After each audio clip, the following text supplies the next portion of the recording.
Bonsoir à tous. Donc, je suis Philippe Lemaitre, le fondateur de Flymenu. Tout d'abord, je veux remercier Hub de l'invitation, car parler après des grands groupes comme Spotify, Waze, Nestlé, pour moi, je suis une jeune pousse. Flymenu a 2 ans et demi. Donc, merci beaucoup et partager la scène avec Marmiton, c'est juste magique, quoi. Alors, Flymenu, c'est quoi? Tout d'abord, le nom Flymenu. Flymenu, il y a le mot fly. Et pour aller d'un point A à un point B le plus vite possible, c'est le vol d'oiseau. D'où le mot fly.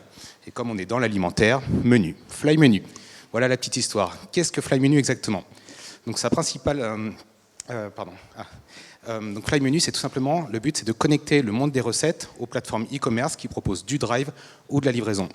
En résumé, on va transformer instantanément tous les ingrédients de plusieurs recettes en un panier de courses prêt à être payé chez le distributeur. Donc comme on peut voir, c'est tout un algorithme et une reconnaissance de la data qui est derrière.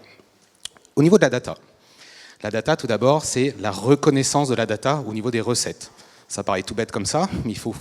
La data, la faire voyager comme ça entre différentes plateformes, c'est très facile. Mais il faut la rendre compréhensible et intelligente pour qu'elle puisse passer d'une plateforme à une autre en pouvant les connecter ensemble.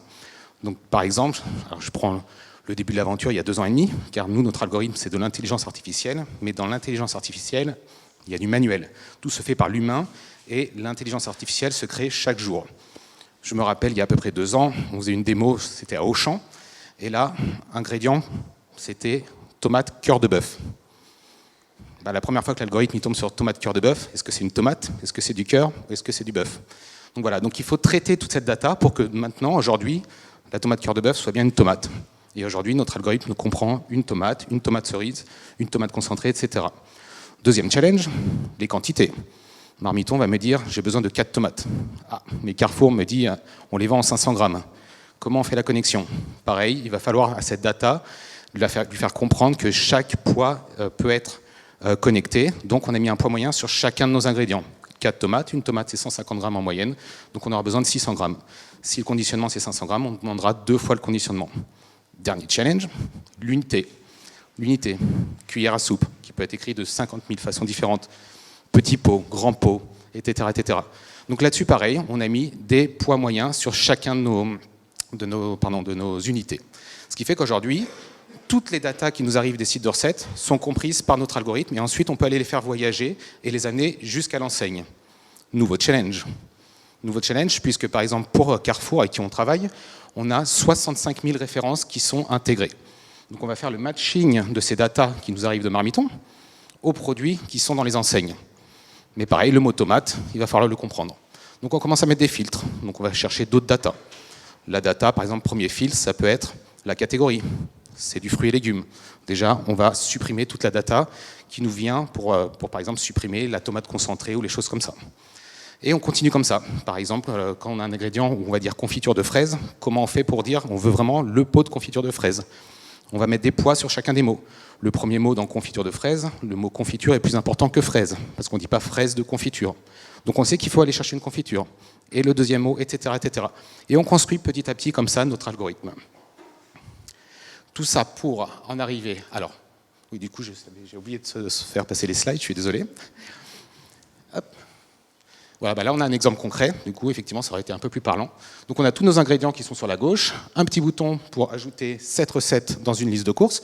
On va pouvoir en ajouter autant qu'on veut. On se crée un menu à la semaine. Quand on va déclencher la commande, on va arriver sur le pop-up du milieu. Alors, j'ai sauté toutes les étapes. La première étape, c'est que vous allez mettre votre adresse. Et ça va donc vous géolocaliser, vous allez avoir 2 colonnes. La première colonne, c'est les enseignes qui livrent à cette adresse.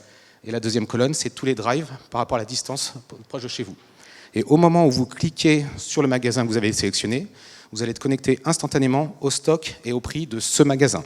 Donc tout ce qui va apparaître sur le site de recettes seront les produits que vous auriez eus si vous étiez allé sur le site e-commerce de l'enseigne. Donc là, on a tout ce qu'on voit à l'écran. D'un clic, vous allez pouvoir transformer tous vos paniers en bio, le panier le moins cher, la marque distributeur, le Nutri-Score. Comme on peut voir ici, c'est beaucoup de data derrière. Typiquement, on a des data qu'on récupère de Open Food Fact, d'autres d'Alchemix, d'autres des distributeurs tout simplement. Donc voilà, beaucoup de données. Ensuite, vous pouvez également changer les marques. Donc là, ce qu'on voit à l'écran, par exemple, c'est qu'on va pouvoir sponsoriser pour les marques les produits. Donc, je ne citerai pas tous les noms, mais je suis avec Elevir dans la salle, et donc on a fait un très beau partenariat ensemble. Donc par exemple, pour le beurre, vous aurez forcément du beurre Elevir qui va apparaître à l'écran. sachant que le consommateur est roi. Nous, on propose par défaut un produit, mais derrière, le consommateur peut aller choisir une autre marque, donc le beurre président s'il le souhaite. Et à la fin, donc, le consommateur clique sur le commander, et là, il va basculer sur le site de l'enseigne, et son panier est prêt à être payé. Il peut même continuer à faire ses courses, rajouter du sopalin, du déodorant, etc., etc. Donc là, on a vraiment simplifié, accéléré et stimulé l'acte d'achat pour le consommateur. Tout ça se fait à un modèle d'une API. C'est-à-dire que Flymenu, c'est une API, donc tout notre système va pouvoir être utilisé par n'importe qui. Quand on dit une API, c'est qu'un partenaire externe va pouvoir se plugger chez nous et utiliser toute la création qu'on a faite. Si on leur donne l'accès, bien sûr. Et donc, alors attention, on n'a pas signé avec toutes ces personnes-là, mais on est en cours de discussion, certaines sont signées. Mais voilà, en gros, notre technologie, la data peut circuler vraiment chez tous ces partenaires. Un exemple tout bête que j'aime beaucoup, c'est par exemple Airbnb. Là, demain, on arrive en hiver, on part tous ensemble, on va louer un immense chalet à Chamonix. On va faire 8 heures de voiture, on va arriver, on va être fatigué, on n'a pas envie d'aller faire les courses. Et ben, l'année prochaine, je croise les doigts parce que c'est en bonne discussion, on va pouvoir en amont faire nos courses sur le site de Airbnb. Si le propriétaire a mis la petite coche « Oui, j'accepte de récupérer les courses », et donc là, il y aura même des recettes de saison ou locales. Typiquement, j'arrive à Chamonix, tartiflette. Et bien, d'un clic, on peut dire, je sais pas, on est 50 dans la salle, je prends pour 50 personnes 7 tartiflettes de marmiton et instantanément, j'ai tous mes ingrédients et les quantités qui sont calculées et le propriétaire va remplir le frigo et quand on va arriver en vacances pour aller skier, le premier soir, on pourra déjà manger nos tartiflettes sans pour perdre du temps pour aller faire les courses. Voilà. Donc c'est tout un écosystème qu'on est en train de créer grâce justement à cette data et cet algorithme et cette intelligence artificielle qu'on a créé et qu'on a mis dans une API. Voilà. Je vais laisser Jennifer parler par rapport au site de recettes. Merci beaucoup. Bonsoir à tous. Merci Philippe. Donc je suis Jennifer Halimi, je travaille à la régie d'Unify. Donc Unify regroupe les dernières acquisitions pure player du groupe TF1. Et donc au sein d'Unify, on a le plaisir de travailler sur Marmiton, que vous connaissez certainement tous, j'imagine, qui est la première marque de food sur le digital. C'est plus de 72 000 recettes qui sont présentes sur Marmiton. C'est une marque servicielle qui est au quotidien avec les Français. On a une audience à plus de 18 millions de visiteurs uniques. Donc voilà, il y a quasiment un Français sur 3 qui vient tous les mois sur Marmiton. Essentiellement chercher des recettes, mais pas que. On vient aussi cuisiner sur Marmiton, on vient s'inspirer sur Marmiton. Quand on vient chercher des recettes, souvent on vient chercher des recettes dans le but de préparer sa liste de courses. On a 80% de nos internautes qui déclarent préparer leur liste de courses sur Marmiton. On en a même, et là on n'est plus vraiment dans le e-commerce, mais dans le magasin physique, un peu plus proche de ce qui était raconté tout à l'heure sur Waze, où on a plus de 40% de nos internautes qui vont ouvrir l'application Marmiton quand ils sont en magasin en train de faire leurs courses. Ça, c'est pour ceux qui ont été un peu moins prévoyants et qui n'ont pas fait la liste de courses à la maison. Donc tout ça pour dire qu'on est très proche de l'acte d'achat et de la liste de courses. Et dans les missions de Marmiton, on a bien entendu une mission de faire davantage cuisiner maison. On pense que c'est notre rôle en tant que leader sur l'écosystème de la cuisine, de sensibiliser les Français à l'importance de la transmission de la cuisine, à l'importance du fait maison, aussi pour l'éco-responsabilité que ça implique, parce qu'on ne sait pas tous que, par exemple, dans une consommation de foyer, c'est l'alimentation qui génère le plus de CO2. Pourquoi ? Parce qu'en fait, c'est beaucoup de transport, beaucoup de pesticides et que c'est finalement un des premiers une des premières zones de consommation pour un foyer. Donc en fait, on a le pouvoir, quand on cuisine un peu plus, de faire quelque chose pour la planète 3 fois par jour. Et donc, en tant que leader sur cette thématique, on s'est dit que c'était notre rôle de transmettre ces valeurs-là. Et notre deuxième mission importante chez Marmiton, c'est de simplifier l'accès à la cuisine. En effet, si on veut que les gens cuisinent davantage maison, il faut qu'on les aide à cuisiner plus facilement. Donc on a énormément de recettes à disposition, on a beaucoup de vidéos, on est présent sur tous les réseaux, histoire de pouvoir les inspirer et les aider là où ils sont. Et on réfléchit depuis pas mal de mois à l'intégration de la mise en panier et de faciliter les courses pour nos internautes. Donc pour nous, c'était essentiel de travailler avec une entreprise comme Flymenu qui va nous aider à faciliter la liste de courses. Parce qu'en effet, si on reprend le parcours que tu présentais tout à l'heure, on est en train de préparer finalement sa liste de courses. Donc certains la préparent bien entendu pour aller en magasin physique, mais il y en a de plus en plus qui la préparent pour du e-commerce ou pour du drive. Si en fait le bouton acheter mes ingrédients me permet comme cela d'aller transformer plus rapidement toutes mes recettes dans mes paniers, que mes recettes aussi, parce que l'algorithme est intelligent, c'est-à-dire que si j'ai 3 recettes avec des œufs, ça ne va pas me proposer 3 boîtes d'œufs, mais bien exactement le bon nombre d'œufs dont j'ai besoin pour réaliser mes 3 recettes, on est convaincu qu'on va simplifier le quotidien de nos internautes. Et pour nos marques partenaires, on a déjà commencé à travailler l'infiltration des ingrédients dans la colonne de gauche de nos recettes pour faire de la présence à l'esprit et travailler avec Elevir, avec Nestlé, qui sont des marques partenaires. Le fait que à chaque fois qu'on vient sur une recette de marmiton, on voit le chocolat Nestlé Dessert et commencer à travailler cette présence à l'esprit. Si en cliquant, le chocolat Nestlé Dessert est la première recommandation de l'algorithme, on pense qu'on va jusqu'au bout de l'histoire. Après, bien entendu, comme tu le disais, l'internaute est libre de faire ses choix, mais en tout cas, Marmiton, en tant que média, lui aura recommandé certains ingrédients pour aller faire sa liste de courses. Voilà, et comme vous disiez tout à l'heure, justement, que l'humain était important justement dans tout ce parcours.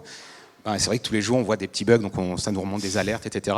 Le dernier en date, c'était tortilla. Pour vous, c'est quoi une tortilla? Tortilla omelette, tortilla chips ou tortilla pour faire un wrap? Donc voilà, si l'ingrédient remonte comme ça dans Flemme Nuit, il faut qu'on arrive à textualiser et faire comprendre à la data quel ingrédient on va proposer derrière. Donc petit à petit, en fait, on se rend compte qu'avec le trafic, alors on n'est pas encore installé avec Marmiton, on a d'autres partenaires pour l'instant, mais on attend Marmiton. Oui, on attendait, nous, en tant que Marmiton, que la solution soit, déployée techniquement pour qu'elle satisfasse les internautes, et on pensait, on avait la conviction qu'il fallait qu'il y ait un nombre suffisant de distributeurs connectés à la solution pour que ce soit un réel service pour l'internaute. C'est-à-dire que si il y a finalement qu'un distributeur et que c'est pas le distributeur avec lequel j'ai l'habitude de faire mes courses, c'est très déceptif pour l'internaute. Donc c'était important pour nous que Flemme Menu fasse ce travail d'aller chercher un maximum de distributeurs. Donc c'est le cas, c'est en train d'être finalisé. Voilà. Donc la solution arrive sur Marmiton très prochainement. Exactement. Et du coup, alors, on va même gagner un peu de temps parce que je pense qu'on finira avant. Mais donc aujourd'hui, on a vu que c'était la data avec du clic sur smartphone, etc. Et donc là, c'est le nouveau challenge. Donc c'est un peu secret, mais je ne sais pas si Nestlé, vous êtes au courant. Mais on a un gros sujet sur le vocal, donc avant de partir sur du Google. Mais effectivement, on va avoir un parcours client exactement avec tous les clics qu'on a vus tout à l'heure, mais tout sera fait vocalement. Donc le but étant d'aller jusqu'à l'acte d'achat. Alors ça, c'est pas pour tout de suite, mais en tout cas, tout le parcours jusqu'à l'avant-dernière étape est faisable. C'est juste la partie paiement qui n'est pas encore possible aujourd'hui. Il n'y a pas encore de technologie qui le permet. Enfin, en France en tout cas. Ouais. Et on se rend compte que la cuisine, ce qu'on travaille nous déjà pas mal avec les différentes enceintes connectées qui sont commercialisées, et la cuisine fait partie de ce qui est le plus demandé avec la musique et l'info. Donc il y a un vrai sens à capitaliser sur le vocal et à se dire que là aussi on simplifie la vie, parce que finalement, en demandant à son enceinte, on a une réponse. D'ailleurs une réponse qui est une recette Marmiton dans les enceintes.